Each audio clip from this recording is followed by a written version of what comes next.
هلو هلو، عاملين ايه؟ طبعا بدأت لكم الفيديو بأكتر حاجة مش محبذة لينا خالص، وهي الغسيل وتطبيق الغسيل.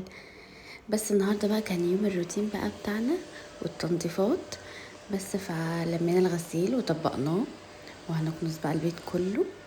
ماشي. وبعد ما نخلص كل ده عندنا بقى اكتر حاجة كل ست بيت او كل بنت بتكرهها في حياتها، يعني اكتر فقرة يعني متعبة طول الشهر بصراحة، يعني بجد، وهي تنظيف الفراخ. دي اصعب حاجة. انا عمري ما كنت اتخيل في حياتي ان انا ممكن في يوم يعني امسك حاجة نية كده وانضفها والكلام ده. عمري يعني حتى اول ما اتجوزت انا قعدت فتره كبيره جدا جدا جدا ماما هي اللي كانت يعني اجيب الفراخ او ماما تجيب لي الفراخ وتنضفها لي وتتبلها وتخلصها وكل حاجه، وانا اخدها على يعني على الاكل على طول. لكن ان انا امسكها بايدي وان انا انضفها وكده كان الموضوع صعب جدا جدا. الموضوع كان مقرف يعني بالنسبه لي، يعني طبعا ما ينفعش اقول كده، انا عارفه. بس انا عارفه برضو ان انتوا يعني اكيد معظمكم فاهم.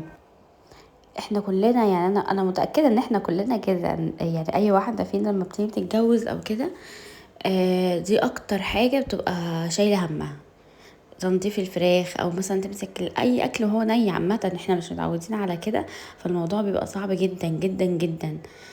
بس بعد كده بقى خلاص بقى مع الوقت وخلاص بقى اتعودنا بقى، اللي هو خلاص بقى لازم انا انضف. يعني انا خلاص اتعودت ان انا لازم انضف الحاجه بنفسي، بالذات الفراخ. يعني الفراخ لازم انضفها.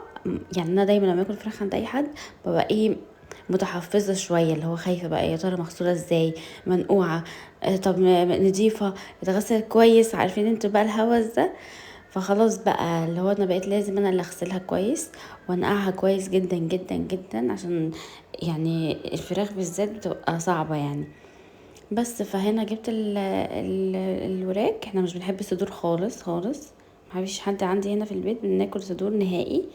فبجيب وراك وبنضفها كويس قوي قوي قوي قوي قوي، والبانيه كمان بنضفه كويس قوي. مش بس بقى وانا بصور بقى معرفش في فيديو كده راح، معرفش ده راح فين. وانا بقى بنقع الفراخ والبانيه. ماشي. الاول بحط ميه وفيها ملح، ميه وملح ودقيق وطحينه وليمون، وانقع بقى فيهم الفراخ والبانيه واسيبهم بقى ايه، يعني لغايه لما احضر بقى الخلطه بتاعتي والتتبيله والحاجات دي كلها. ماشي. هنا بقى بعمل التتبيله ازاي. التتبيله بتاعت الوراك تمام. بحط بصلتين، وطبعا البصل ده على حسب الكمية بتاعت الفراخ. بس هحط البصل وطماطم وفلفل حامي. تمام. وبعد كده هنحط ايه بقى، هنحط عليهم توم، بس مش عارفة التوم مظهرش هنا ليه. وهنحط بقى ملح وفلفل وكاري وبهارات شوي. طبعا البهارات الشوي بتاعت ابو عوف، بص عامة اي بهارات بتاعت ابو عوف تحفة بجد، والله العظيم جربوها. بهارات ابو عوف فظيعة فظيعة فظيعة بجد، حلوة قوي قوي قوي. الكاري كمان بتاعه فظيع. البهارات اللحمة، بص عامة اي حاجة من ابو عوف حلوة قوي. فانا هنا حطيت ملح وفلفل وكاري وبهارات شوي و... وايه تاني، وحطيت جنزبيل وقرفة. كل ده لما بحطه بقى مع الفراخ ولما تتبل وتتشال وتيجي بقى تعملوها. الفراخ اولا بتبقى نظيفة متبلة كويس جدا جدا جدا، فلما تيجوا تعملوها بتبقى فظيعة. بس بقى لو انتوا الفراخ بتاعت الطبيخ طبعا مش هتتبل، الفراخ بتاعت الطبيخ هننضفها وهنشيلها زي ما هي.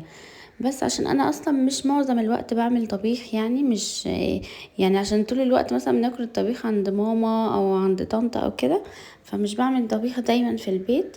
فدايما الفراخ اللي بعملها في البيت بتبقى فراخ مثلا مشوية على الجريل او في الفرن، او فراخ ببصل كده يعني، فاهماني؟ مش بعمل يعني فراخ طبيخ معظم الوقت، يعني معظم الوقت مش بعمل فراخ طبيخ خالص. عشان كده بقى زي ما قلت لكم بحب اجيب الفراخ وانضفها واتبلها وتبقى جاهزة على يعني على الاكل على طول. كده بقى بتبقى مسهلة كل حاجة، كل حاجة بتبقى سهلة. بس هنضربهم بقى في الخلاط وهننزل عليهم بقى كده ايه، على الفراخ. هنقلبهم بقى في بعض كويس قوي. وانا برضو قطعت الفراخ زي ما وريتها لكم، يعني زي شرحتها كده شوية عشان التتبيلة تدخل جواها. وبفضل بقى اقلبهم كده في بعض عشان اتأكد ان التتبيلة دخلت يعني جوه كل حتة في الفرخة، عشان تبقى متبلة كويس قوي. بس بعد بقى ما هتبلهم كويس قوي كده هاخدهم بقى كلهم واحطهم بقى ايه، يعني هحطهم في الأكياس بتاعتهم واحطهم ايه في الفريزر. وتعالوا بقى نشوف بقية اليوم ورانا ايه. واخيرا بقى بعد ما خلصنا يومنا الطويل، طبيخ وتنظيف وغسيل وتنظيف فراخ وتتبيل الفراخ وكل حاجة دي، عندنا بقى النهاردة مهمة رسمية. بقول لكم ماما هتعمل محشي، فطبعا مش هتعرف تعمل محشي لوحدها، بس طبعا بقى ماما محتاجة مساعدة، فهنروح لها دلوقتي انا واخواتي وبالليل بقى عندها مشوار مهم. طبعا اكيد كلكم متوقعين احنا هنروح فين، فهنعمل المحشي وهحاول اصور لكم احنا بنعمل المحشي، وبعد كده بقى اكتبوا لي في الكومنتات انا رايحه فين بالليل، واكيد اكيد اكيد معظمكم عارف احنا هنروح فين بالليل. يلا استنوني بقيه الفيديو.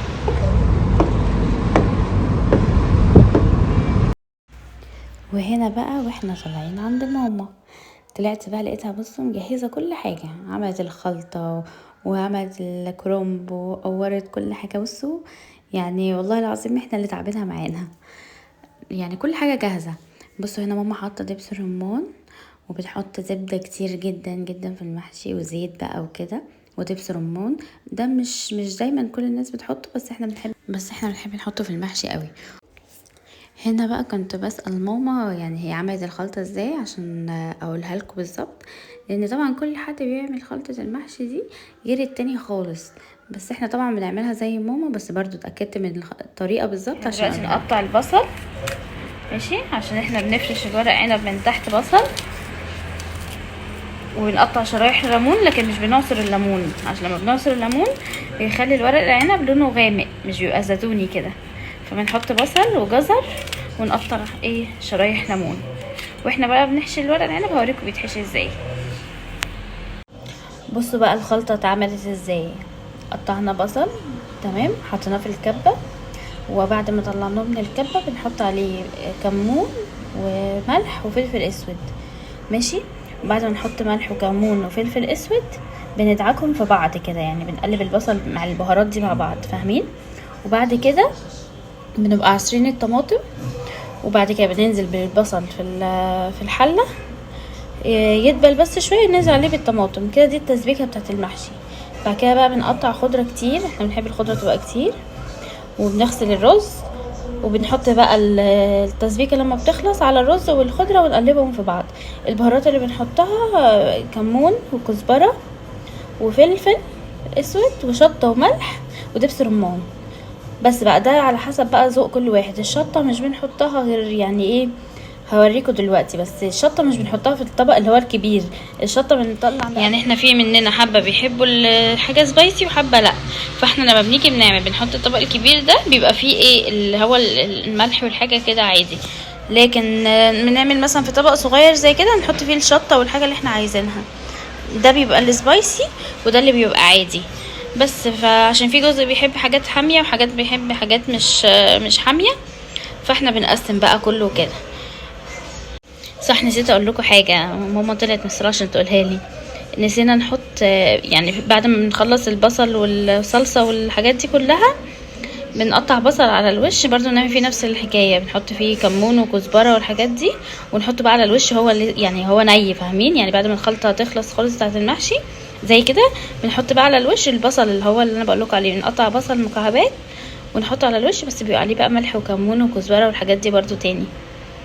بس بقى وهنا بقى استعنا بإياد عشان يصورني وانا بلف الورق العنب، شايفين طريقته سهله جدا جدا جدا يعني، بس كلهم في البيت ما بيحبوش يحشوه غير انا بس اللي بحب الفه. هلو خلصنا المحشي صورت لكم، ودلوقتي بقى لسه نازله ورايحين المشوار اللي قلت لكم عليه، واكيد اكيد اكيد توقعتوا بقى هو مشوار ايه. اول ما اروح هناك هصور لكم، هشوف بقى هصور بقى من عندي ولا حد ايه، اول ما اروح هناك هصور لكم، استنونا بقى ببقيه الفيديو. هلو اخدت ايه؟ دي بقى كبسه وده دقوس، طبعا الكبسه ما تنفعش من غير دقوس، عاملاها بقى تحفه. وانا بقى بعمل الكبسه جوه الرز، بس بطلع الفراخ احطها في الفرن، بعد كده بقى ايه بحطها على الرز. احنا بقى لسه هندوق دلوقتي وبعد كده نقول لكم بقى راينا. ودي كوبايه البيبسي بتاعتي يا جماعه، لازم اكبر كوبايه. بس بقى وهنا كان يومنا خلص معاكم. ما تنسوش بقى تشجعونا وتعملوا لنا لايك وشير وسبسكرايب.